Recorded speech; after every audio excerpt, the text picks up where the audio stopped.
কোরআনের কথা বলতে গিয়ে যাদের অন্তরের মধ্যে লাগবে, কিরে হুজুর আমার বিরুদ্ধে কথা বললো, আমার নেতার বিরুদ্ধে কথা বললো, আমার নেত্রীর বিরুদ্ধে কথা বললো, এটা যারা মনে করবে, বুঝতে হবে ওই ব্যক্তিগুলো হচ্ছে বামপন্থী দল।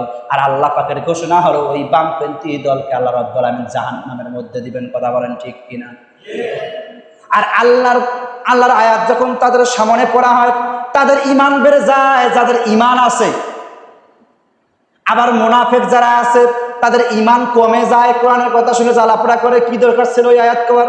হুজুর করবে মিসওয়াকের ওয়াজ, নামাজের ফজিলত, তাসবিহ টিপলে কত নেকি, এই যে রাতের বেলা তাহাজ্জুদের নামাজ পড়লে কত নেকি, খালি আমলের ওয়াজ করবে। এই কথাগুলো কেন হুজুর বলবে? আছে না এরকম ব্যক্তি সমাজে? কি দরকারটা হুজুর, কি দরকারটা তাফসীর করার? হ্যাঁ, দরকার নেই। এই জন্য আল্লাহ রাব্বুল আমিন কুরআনুল কারীমের মধ্যে বলেছেন মাশআমা, বামপন্থী দল যারা হবে ওরা যাবে জাহান্নামের মধ্যে। কারণ ওরা চায় না আল্লাহর জমিনে কোরআন দিয়ে রাষ্ট্র পরিচালিত হোক। কথা বলেন ঠিক কিনা?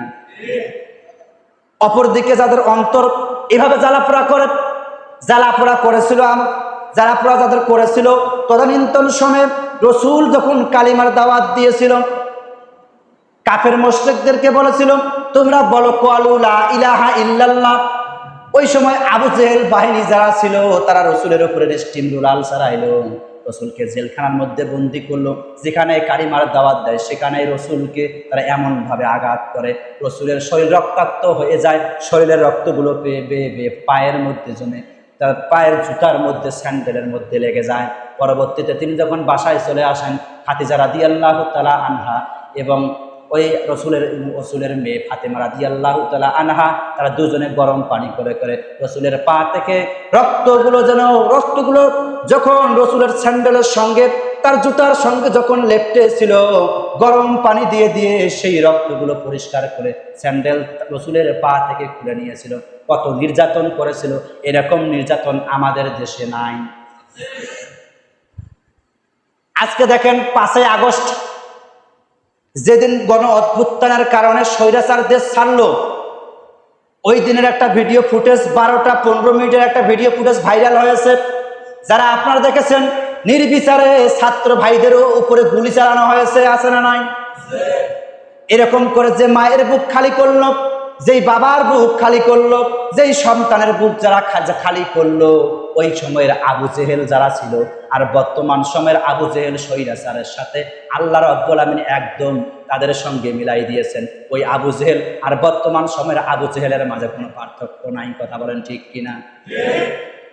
কিভাবে মানুষের উপরে ক্ষমতাকে কুক্ষিগত করার জন্য, দীর্ঘদিন ক্ষমতাকে স্থায়ী করার জন্য ছাত্র ভাই বোনদের উপরে নির্বিচারে গুলি করলো। তাদের হাজার হাজার আজকের স্টুডেন্টদেরকে, ছাত্র ভাইদেরকে আসে তারা গুলি করে মারলো ক্ষমতার লোভে। ক্ষমতা এতই আপনাদের, যেই ক্ষমতার কারণে আপনি 15 থেকে 16 বছর আপনি ক্ষমতা শাসন করলেন, এতদিন পর্যন্ত ছিলেন, মানুষদেরকে খুন করলেন, মানুষদেরকে গুম করলেন, মানুষদেরকে ফাঁসির কাস্টে ঝুলালেন।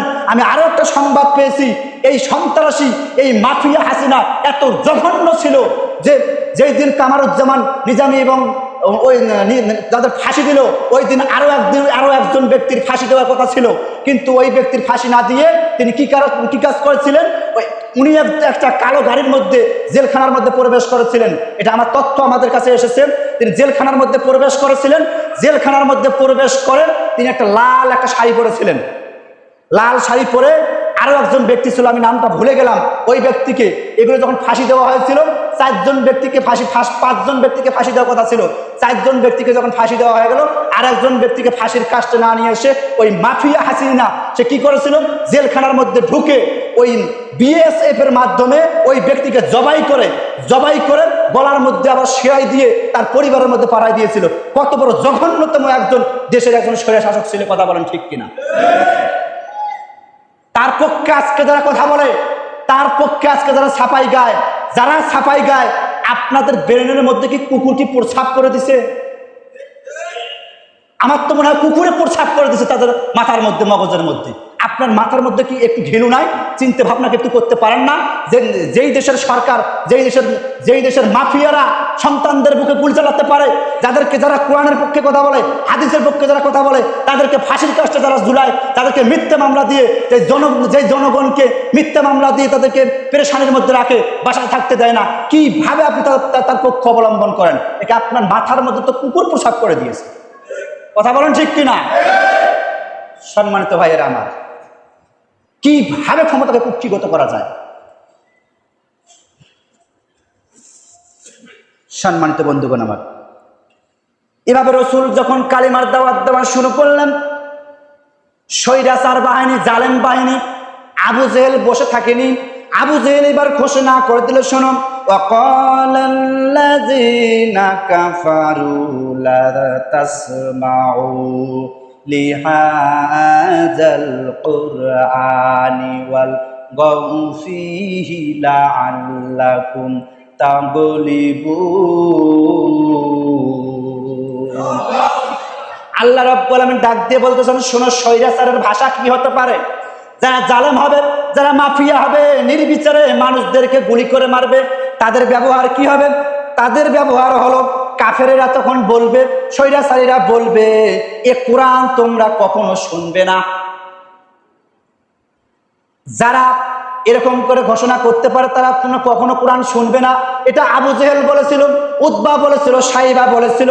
আজকেও দেখেন সংসদের মধ্যে দাঁড়িয়ে যারা বলে কোরআন চলবে না, এই যে আপনারা জানেন হাসানুল হক ইনু বদমাইশ, আমি খুব মজা পাইছি সেদিন দেখি জেলখানার মধ্যে তুলতেছে, এক ভাই গিয়ে কোমর বরাবর এমন লাথি মারছে, দেখেন নাই আপনারা? সুবহানাল্লাহ বলেন। আমি খুব শান্তি পাইছি, মনে হয় অন্তরের মধ্যে আল্লাহ রাব্বুল আলামিন জান্নাতে একটা বাতাস বয়ে দিল। এই বদমাইশ সংসদের মধ্যে দাঁড়িয়ে বলেছিল যে মামুল হককে অতি শীঘ্রই গ্রেফতার করতে হবে। কেন? তার যে হুঙ্কার, বাইতুল মুকাররম মসজিদের সামনে যে হুঙ্কার দেয়, কোরআনের পক্ষে যে কথা বলে, মানুষ যদি একত্রিত হয়, তার পক্ষে যদি আন্দোলন নেমে যায়, তাহলে আমাদের ক্ষমতা বেশি দিন থাকবে না। সংসদে বলেছিল, আপনারা দেখেছেন সংসদের কথাটা ভাইরাল অবস্থায় আছে।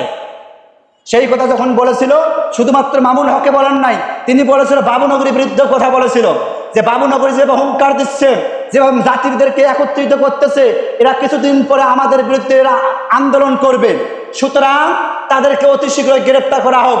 এবং সংসদের মধ্যে সর্বপ্রথম এই হাসানুল হক ইনুই বলেছিল যে মামুল হক জঙ্গি, এই জঙ্গির এজেন্ডা আল্লামা বাবুনগরী, তাকে বলেছিল সে হচ্ছে জঙ্গি। এই জঙ্গির তকমা দিয়ে মামুল হককে গ্রেফতার করে তাকে জেলখানার মধ্যে পাঠিয়ে দিয়েছ। পরবর্তীকালে স্ত্রীকে নিয়ে ঘুরতে গেল যখন রিসোর্টে, তখন তোমার তাকে নারী লোভী বলে, জিনাকার বলে, নারীর মিথ্যা মামলা দিয়ে তাকে তোমরা জেলখানার মধ্যে পাঠাইছো। কথা বলেন ঠিক কিনা? আমরা কি ভুলে গেছি এই কথা? জনগণ তোমাকে লাথি মারা শুরু করে দিয়েছে। আমি খুব শান্তি পাইছি। শুধুমাত্র তাই নয়, মমতাজ পাগলি বলেছিল, যার জন্মের কোনো ঠিক ঠিকানা নাই, সারা রাত পুরুষ মানুষ নিয়ে যারা ফুর্তি করে, যারা মাস্তি করে, এই মমতাজ বলেছিল মিজানুর রহমান আজহারি নাকি ওয়াজের ময়দানে উঠে, স্টেজের ময়দানে উঠে সে নাকি শুধুমাত্র খারাপ কথা বলে, ভালো কথা বলে না। নাউজুবিল্লাহ বলে। সংসদের মধ্যে বলেছিল মিজানুর রহমান আজহারি নাকি খারাপ কথা বলে।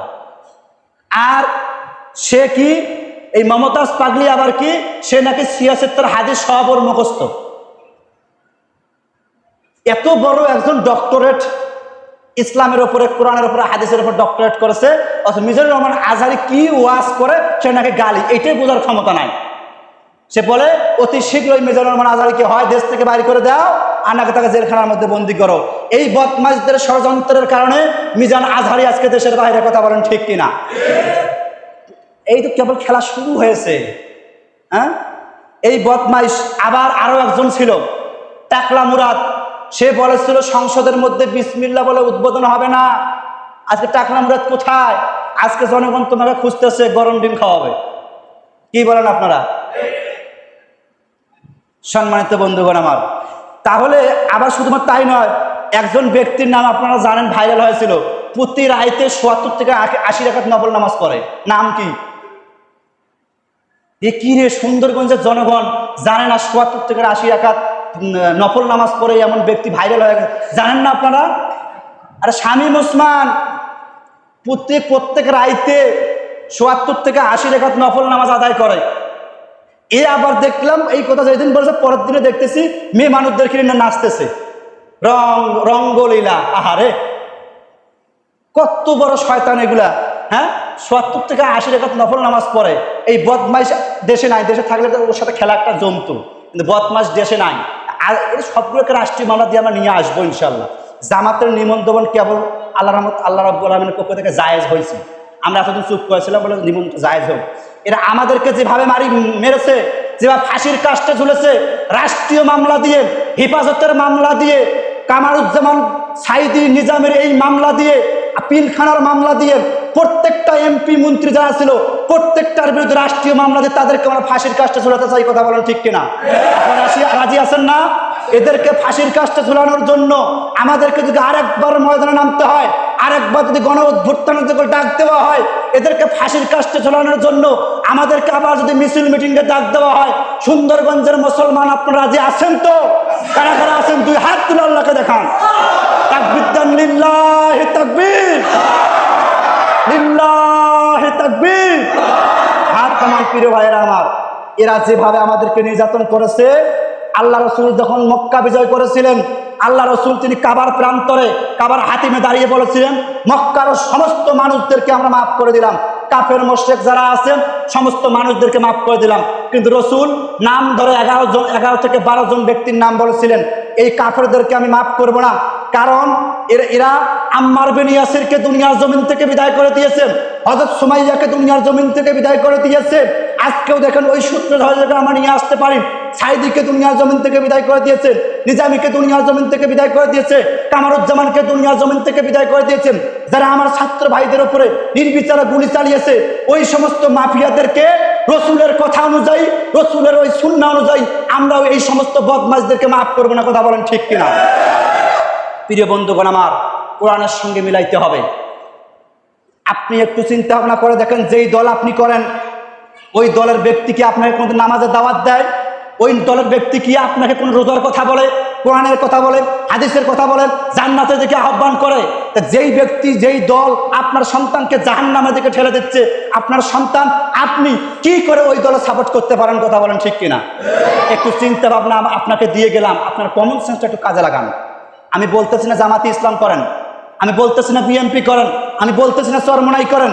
আপনার ইচ্ছা, আপনার দেখেন, আল্লাহ পাক আপনাকে বিবেক দিয়েছে, আপনাকে চোখ দিয়েছে, কান দিয়েছে শোনার জন্য, চোখ দিয়েছেন দেখার জন্য, মগজ দিয়েছেন তোমাকে অনুভব করার জন্য, জ্ঞান বুদ্ধি দিয়েছেন। চিন্তা ভাবনা করতে হবে কোনটা জাহান্নামের দল আর কোনটা আছে জান্নাতি দল। আপনাকে জান্নাতি দলের দিকে থাকতে হবে। কথা বলেন ঠিক কিনা?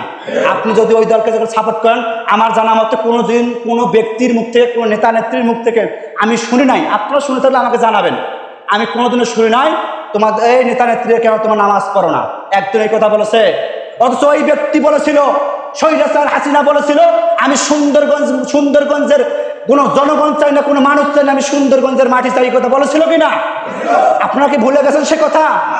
যে ব্যক্তি এরকম কথা বলতে পারে, আমার সুন্দরগঞ্জের জনগণ চাই না, সুন্দরগঞ্জের আমি মাটি চাই, ওই ব্যক্তিকে আজকে আমরা বলে দিতে চাই, যদি তোমার বাপের মতো কোনো পরিচয় থাকে, তোমার যখন সাহস থাকে, সুন্দরগঞ্জে তুমি একবার এসে দেখো, তোমার লাশ, তোমার পশম একটা খুঁজে পাওয়া যাবে না। কথা বলেন ঠিক কিনা? আজকে সুন্দরগঞ্জ আজকে ইসলামের ঘাঁটিতে পরিণত হয়ে গেছে। কথা বলেন ঠিক কিনা? আমরা সুন্দরগঞ্জ থেকে কালিমার পতাকাকে, ইসলাম বাস্তবায়ন, ইসলামকে সংসদে পথ করে, কালিমাকে পথ করে, কোরআনকে রাষ্ট্রীয় পর্যায়ে নিয়ে যাওয়ার জন্য সুন্দরগঞ্জ থেকে আন্দোলন শুরু হবে আবার। কথা বলেন ঠিক কিনা? প্রস্তুত আছেন তো ইনশাল্লাহ? সম্মানিত বন্ধুগণ আমার, তাহলে যারা ওই সমস্ত দলের লোক, যারা কোরআনের কথা বলে না, হাদিসের দিকে ডাকে না, যারা আবার হুজুরদের বিরুদ্ধে আবার উস্কে দেয়, ওই সমস্ত ব্যক্তিরা হচ্ছে বামপন্থী দল। এই বামপন্থী দল যাবে কোথায়? কোথায় যাবে? জাহান্নামের মধ্যে যাবে।